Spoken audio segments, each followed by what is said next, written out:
Spangled Banner being sung by a group of local children at Ground Zero, commemorations on the 6th anniversary of 9/11. Tim Marshall, our Foreign Affairs editor, is with us. What are we expecting, Tim? There's going to be a moment's silence for the victims of 9/11 when the planes went into the buildings. Later on there'll be another one for when the towers came down, and a third one at the Pentagon, where Robert Gates, the US Defense Secretary, he'll be holding the service there. Now at the White House, which I think is what we're looking at now, we're expecting US President George Bush to emerge within the next 10 to 15 minutes at the latest, and he'll be making some remarks. Let's just see if it's a straightforward eulogy in remembrance of times past, or he will choose to put some politics into today's speech. The first plane having hit the first tower at 13:46 London time on 9/11/2001. By the end of the day, many thousands of people having died as a result of that terrorist attack. President Bush and his wife Laura, and also his deputy, taking part in the moment's silence.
Except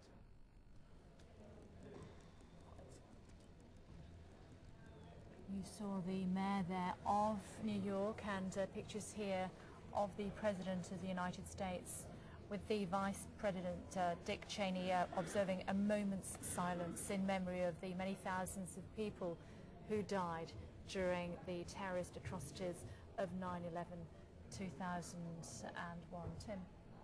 Yep, that's Mike Bloomberg on the left there, the Mayor of New York, who's taken over, of course, from Rudy Giuliani, who has now built a presidential campaign to trying to get into the presidency next year on his actions on 9/11, when he pretty much rallied the nation in the absence of President Bush for a few hours.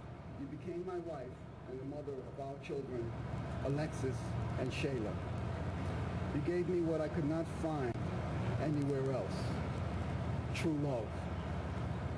On my 40th birthday, you gave me a plaque which read, I always searched for someone who could make my dreams come true, but I finally stopped my searching on the day that I found you.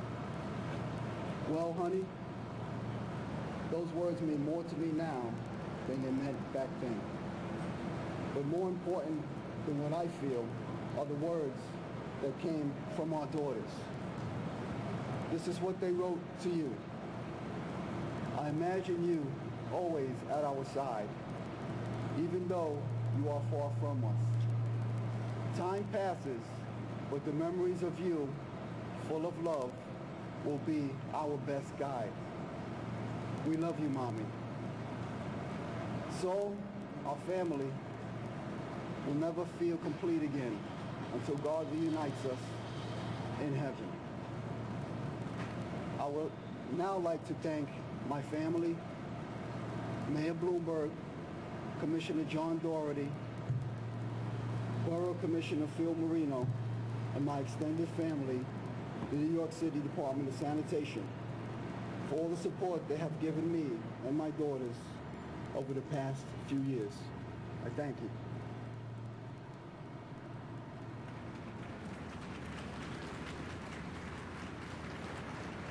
In years past, the names of those we lost have been read by mothers and fathers, sons and daughters, sisters and brothers, spouses and significant others. Today, they are being read by those who stepped forward, who offered their arms into which those who grieved could fall. Acts of kindness and bravery were given without a second thought. The New York writer Herman Melville wrote over a century ago, "We cannot live for ourselves alone. Our lives are connected by 1,000 invisible threads."